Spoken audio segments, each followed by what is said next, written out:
Hi, everybody, and welcome to Today at the Races as we kick off our racing weekend here at Laurel Park. I'm track announcer Dave Rodman in for Stan Salter. He'll be in a little bit later today alongside Keith Fustel, our morning line maker and Equibase here at Laurel Park. Gets good trip notes on all the races, and hopefully we can transfer some of that to you today for the Friday edition of Today at the Races to pick you some winners on this muggy, the 3 H's, Keith. Yeah. Hazy, hot, humid. Is that what you said? Oh yeah. I mean, it's sweating already. Yeah. But, yeah. And we got thrown a curveball late. Unfortunately, we are off the turf today. Right. That was the big thing. About 11 o'clock this morning, races were transferred from the turf now to the main track. So we got some scratches for you to give you as we roll along, and had to do some last-minute figure adjustment, I guess, for your picks today. Thunderstorms possible this afternoon. 88 degrees for a high right now, in the low 80s, though, with the humidity feels a little warmer than that. With a 110 posts, we're about, 70 minutes or so out from the opener today. And you can kind of see from the picture, sky's a little ominous right now, but the main track is fast. We're going to get started with a fast track on today's card. Alrighty, we still have that pick six too, $3,809 carryover in the pick six, so that's still intact even though we're off the turf. Might make it a little easier for you actually to hit that ticket today, and our couple of pick fives early and late. Mandatory payout in the early. Late pick five has potential for the carryover, 12% takeout in the pick fives, and rolling super high fives in races with 7 or more wagering interests, which will start in the opener with that field of 7 going 5.5. And this race is clean, Keith, with no scratches at 5.5 furlongs. Yeah, well, I mean, I think the road is obviously going to go through the 5 Gavin Street since Dave. Almost looks too easy here. Could be the speed of the speed, but I think we might get a little bit of outside pressure. You know, Joe Wade, Jav, even Legend Keeper could go ahead and apply some pressure. And Aim Straight, the 2-horse from down inside, who I think is going to be a little bit better at 5.5 furlongs, was rated off the pace last time. I think Aim Straight might be a little bit more aggressive today with Sheldon. That being said, Gavin Street, since I still think he's going to have the lead turning for home. He very well may hold on, but I think our Lucifer turning back to the 5.5 furlong distance might be the key for him. I think he just got it lost in the shuffle last time out. Dropped way back around the turn on that sloppy sealed surface, was caught wide and never really kicked it until very late. But you go back to the 2-back try when he got through the 2-in-life condition, a pretty sharp run when he had that pace help up front. I'm expecting that today. I think a little bit more aggressive tactics from the riders to go ahead and apply pressure to Gavin Street. And if Gavin Street Sense is left alone and he opens clear on the turn, it's probably over. Yeah, hoping for an active pace up front. Our Lucifer, you got to let him do his thing, right? Let him settle to the back of the pack. He's never really offered any early speed that I can remember, and he just kind of lags behind, gets that pace up front of him and swings outside or wherever he can go, and maybe the Cowboy can get him home today for owner-trainer Simon Purdy in the first race. I like the improvement Aim Straight has shown since being transferred over to Laura Road. Cap some good tries, as you said last time. A little bit rank early, then settled off the pace, and Gavin Street just opened up an advantage. This horse could not make it up. I think you expect a little bit more enhanced run from the 2 at this 5.5 furlong distance. Alrighty, that's the opener. Keith's picks there, 3, 5, 2, and 1. The second race is off the turf. It's going to the main track, 1 mile, 1-turn mile here at Laurel on the second wire finish. Scratch number 6, Brainchild. And then off the grass, it'll kick off our early pick 4, our first pick 4 of the afternoon. We have 3 of them, early, middle, and late. Yeah, quick little late adjustment in this race with a scratch of the 6 Brainchild. We may have another one as we get a little bit closer. Right now, though, a field of 7. Breaking it all down. It looks like So Innocent. She's the one that wants to finish in this race at this distance, at the mile distance. A couple of okay tries back at Keeneland in debut in April. And then at Monmouth, just kind of chased and faded. But the blinkers go on. First time blinkers on the dirt for this horse. And I thought she ran very credibly last time and was pretty game inside of another horse when being banged around through the last 16th of a mile. Questionable speed types up front. So Innocent with a rider's really riding great right now. Alex Cintron can go ahead and stalk and pounce in race 2. It's going to be a short price. Trez Abbott in the mix there with Citizen by Day. There's a trainer change here. Ray Handel's having a good meet up at Saratoga, 90 North Stable, sending him down here to Trez Abbott's barn. And, well, I don't know how long has he actually been here. So he last ran at Laurel under Handel's care, and has not had a work since switch to the new barn. Is that any concern, I wonder? Not really, and I think she actually ran pretty good last time. Another race that was taken off the turf on July the 23rd. Flashed a little speed, drop back, came again, a little bit of Z pattern. She had 14 starts. She's had 14 tries so far. Catches the right kind of a field today. I just think Soenis is a little bit better than her. All right, and you got Jumpstart My Heart in there, who comes off a race where Via Fortina made that breakthrough run on the grass to finally get the maiden score in a much improved effort. But she's tried the dirt before, no avail here for Jumpstart My Heart. Maybe looking for a bit of a turnaround, or at least to get a share. Yeah, and breeding to me suggests dirt better than turf, but she showed us some decent late life the last eighth of a mile in the last start, and things just kind of get heated up on the front end. I think she can definitely improve from those prior dirt races. Alrighty, in the second, Keith's got 8, 4, 2, and 5. Third race, we're all clean here with no changes, leaving that wire there, the second wire finish on the main track for a group of waiver claimings in race 3. Yeah, race 3, and once again, we've got a pretty tight trainers race coming down to the wire. I think Claudio has a one-win lead over Kieran, if I've checked everything correctly this morning, and takes an aggressive move with the one. Goodbye, see you later. A really good try. Has worked itself up from that open 4 win, goes to the 6th condition, and now a really sharp try at a starter nickel last time out. Just beaten and showed a little bit better dimension. He kind of didn't need the lead and held on quite well, but he's pinned down inside. Will it be all systems go and Kevin Gomez just try to shoot out to the front? Probably, but I think the whole key rests with the 5. DNA approved coming off the sprints. Will he rate or will he send? I think he can apply a little pressure. If Goodbye, see you later is entertained up front, he could get a little weary late. And Greek God, Harbor Breeze, Kieran's got 2 of them in here. Maybe Harbor Breeze as well can go ahead and apply the pressure. He's a horse that really likes Laurel. Might set it up. I'm going to come back to Mongolian King. I liked his try two races back, Dave, at a mile behind Atascadero with Castrenzi. Reunited with Castrenzi today, correct, and just can kind of get a clearer trip from the outside. Had trouble early and a little bit late in that race. A clean trip might get it done for the 7th. Mongolian King, a real brutal. I'm just tossing the last on that muddy surface where, again, he did not have the easiest of trips from down inside. Claudio Gonzalez Barnes really been going good guns the last 30 days for Claudio, winning at a 35% win clip. That's just incredible. Yeah. So that's the reason there for the 6 to 5 on the inside post here. But yeah, maybe keep them entertaining a little bit, and we can get one of the old classies in here like a Mongolian King or a Harbor Breeze to knock them down. I've been chasing Turbin, and I try to get this horse home every time. I like the wake up last time. He's steadily improving now, back in the barn. United Lacey Gaudet.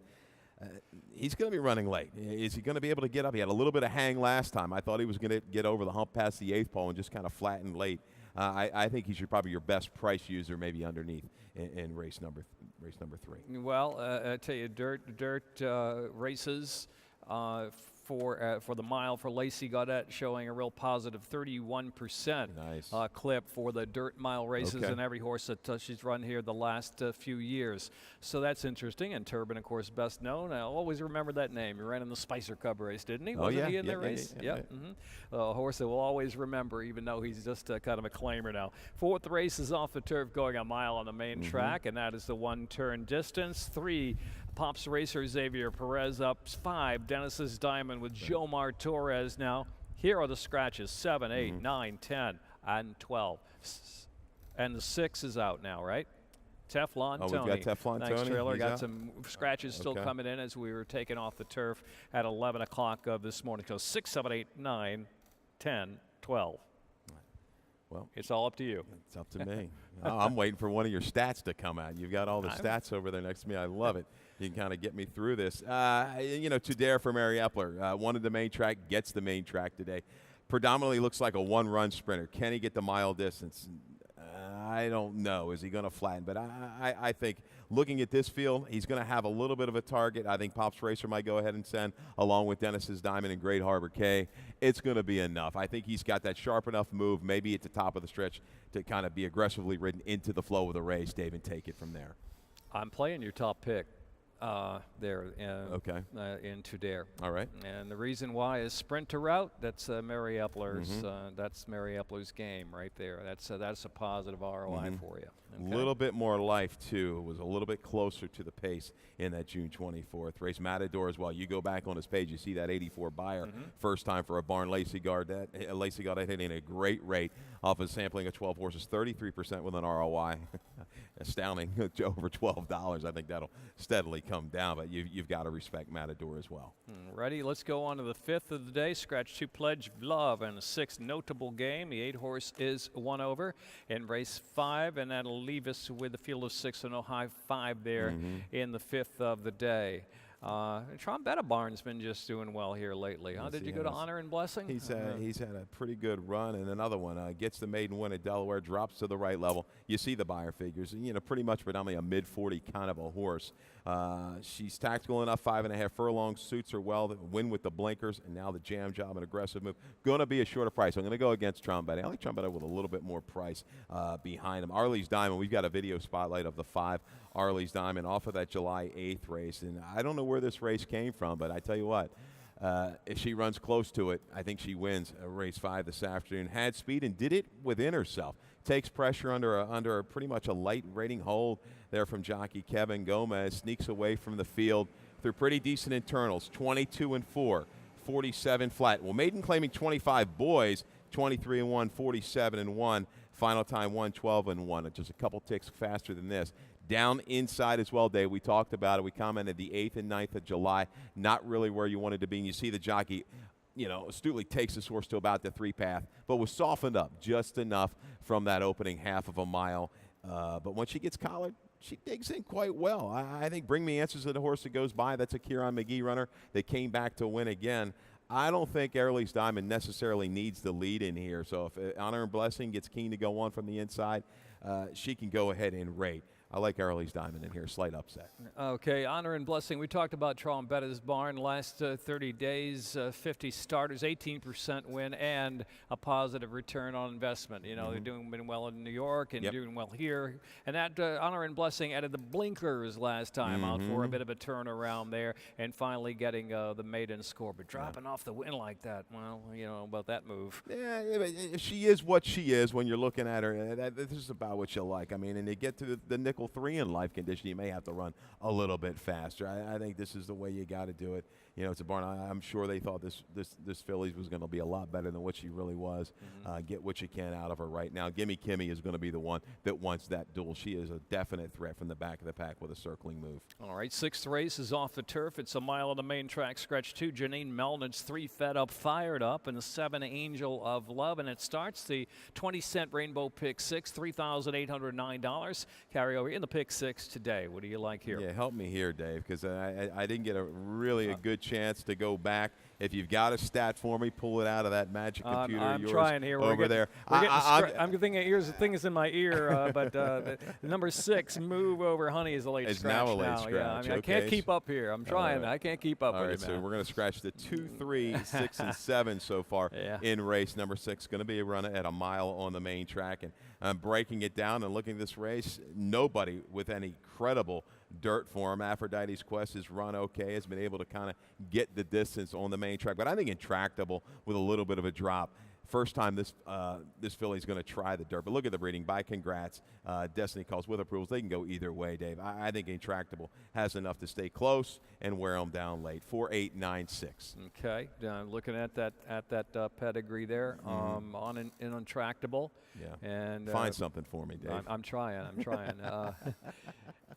All I see is turf there. Okay. That's all I see. Well, I'm going to see a wake up then. I think this horse. Wait a wakes second. up Let me help you out. If you can just bear with me for a second. Just bear with me for a second. That was a semi-lie. I'm not supposed to lie on the show. Well, and the one thing you look at this race too. I mean, there's no real legitimate speed type. So how's it really going to set up? Maybe Aphrodite's Quest has some experience on the main track to go ahead and go from the outside, expected hitting as well. But there were a couple of wins there Okay. on the dirt side for the dam there of your top pick. So and you can do worse than the Matt Cintron angle. That's been pretty strong over the last couple of years in Maryland. All right. So let's go to the 7th on the program, and no scratches in here yet. Well, it's at 7 furlongs on the main track, so I think we're pretty safe here. And the 2-horse, you made the morning line favorite, Old Royal Hussar. Yeah. Can he come back? He's back, and he's a horse that was protected by Hammy a few months back, and really got good. Tried the turf off of that sharp effort behind Twin Valor, and didn't really, take to the turf. A little improved over prior tries, but looking at this race again, I guess Mr. Smarty Pants, he could go off the favorite, upon second look, looking at the way this horse had run on the sprints 3 races back behind Waterhaven and Self-Start. The blinkers go on. Could be the controlling speed, but I think Royal Hussar has faced a little bit better. Look at those horses. Darmaster, Honor the Fleet, as we talked about, Twin Valor. 7 for a long distance, a little turn back, changing from turf to dirt. I think he can go ahead and wear down Mr. Smarty Pants Late. The question mark, I guess, is his firster. Soloist for Windstar and the China Horse Club for Shannon Ritter. $460,000 purchase in for 40 right off the bat. Okay, going back to Royal Hussar, and his turf to dirt, but Just Howard was in that race, ran 3rd. Croce d'Oro was in that race. So that's 2 winners out of that turf race. And so, that seems to be the live race there, the Royal Hussar race. Bodie Meister for, would you say, a $400,000? $460,000 purchase. Wow. And what was the reason there? I don't know. Unraced mare. That I got a lone sibling to race was 0 for 5. So must have been a looker. Something really quite hasn't panned out. I don't know. It's a good jockey trainer percentage here for the 4, but I've got to take a shot against Glenn's Caper. Maybe another one you could use, but I think Royal Hussar. I know he's had a lot of chances. Looks like he's got some hang in him. I don't think he hangs today. No. And Fair Sound's got a horse, well-bred. Quality Road out of More Than Magic. Half to Everything Magic, who was 3 for 7 sprinting around here, touched 80 once in the Beyer figures. All right, let's go to the 8th scratch. The 1, the 3 in the 8th race, also the 5. The 11 and the 13 off the turf going a mile, and that will kick off our late pick 4 on today's card, our final pick 4 of the day. Again, readjustment in Keith's numbers and figures and handicapping today. Just last moment, and he went there with the 10, Earned It, who was indeed entered for the main track only.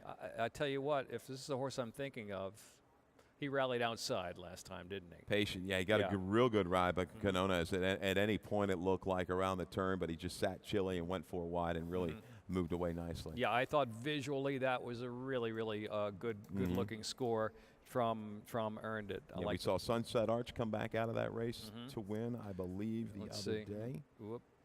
Well. Yeah, and I just think looking at dirt form compared to these horses that have stayed in, Earned It is a 1. I mean, he had that really big race, so we got all excited about at Pimlico over that sloppy sealed surface behind. Good reasoning, right in front of Shortlist, who would come back to run okay. Finally put it all together last time on a subtle drop. That move to 16 was just the right move, and I don't see anybody else. Maybe Fusion Exchange goes ahead and gets the Lasix on for a good ROI barn. I think that's a possibility here for trainer Billy Campbell. Fusion Exchange gets Cowboy aboard. He's had a last good 10 days or so, winning at a 16% clip, and the horse has been paying prices. You'd be way ahead of the game if you bet the Cowboy the last 10 days here at Laurel Park. Okay. And that's reserved for the winter when the when the papers blow away. But almost the one that almost got away on you there, Keith.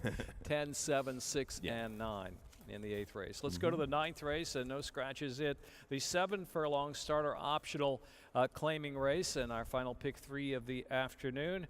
And you made Stay Home as the morning line favorite. Wild Dynaformer I had on my stable mail. Right. So here off he of is. What race? Off of the July 7th race? Yeah, or? Just I thought it was visual the last time out looked good. So that was just a little alert for you. Okay. See if you agree. No. I've got leather goods. Okay. I think his turn of foot. He ran the same day as Wild Dynaform. You see that July the 7th. It was a split race going a mile, and he ran 6 lengths faster, about 37-2 compared to 38-3, and once again he put it all together. I think coming back to the one turn is going to be the key for Leather Goods. He was hung wide around the first turn. The other on the 29th made a good middle move, but Clubman was just too much. This is a horse like we talked about. We saw this horse down in South Carolina. They had high hopes for him. He's finally got it together. Stay Home, the morning line favorite. He's got a touch of hang to him, it looks like. And at 7 furlong distance, I think he might have a sharper run at 5.5. And looking at things, he doesn't really have any true gate speed. I think Leather Goods has maybe a little quicker move around the turn. We're going to find out, and gets the jump on Stay Home. So why is Wild Dynaformer going to turf to dirt off the claim? That's the question. Is that? Yeah, that's true. That, That was a good race. Yeah. No doubt. I mean, the horse could have made an early move, and we talked about the ride. I think the last time this horse ran, I mean, Forrest gave a beautiful ride. Just sat chilly, worked through a seam at the head of the stretch, and kicked away. Still think he's going to have to improve just a little bit, and maybe in this barn change could be enough to get him over the top. No, I've got some dirt pedigree there for Wild Dynaformer. It's just an interesting claim at an interesting time. Yeah. It winds up at a place I didn't think he would wind up at today. Okay. And Copper Wired, I'll throw him into the mix. Took him a long time, but he finally got it done. But he's got a couple good races for a barn that's starting to heat up. That's trainer Dove Houghton. Let's go to the 10th. Scratch the 1, the 3, the 5, and the 7. That's off the turf, going a mile in the 10th of the afternoon. And you're going to, well, no, you're not, because I think he scratched.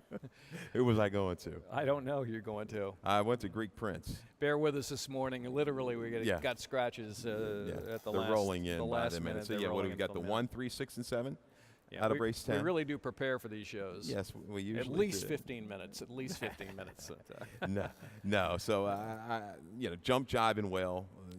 This is pretty much, I'm sure, again, what trainer Mary Epler wanted. They were going to go ahead and try the turf, it looks like, but being the, I guess, forecaster she is, the meteorologist, gets this race to come off the turf and transfer to the main track. He's fine. I like him at the mile distance, no doubt about it. But Greek Prince, he was a horse that was kind of vastly improved in a short amount of time, kind of thrown to the wolves.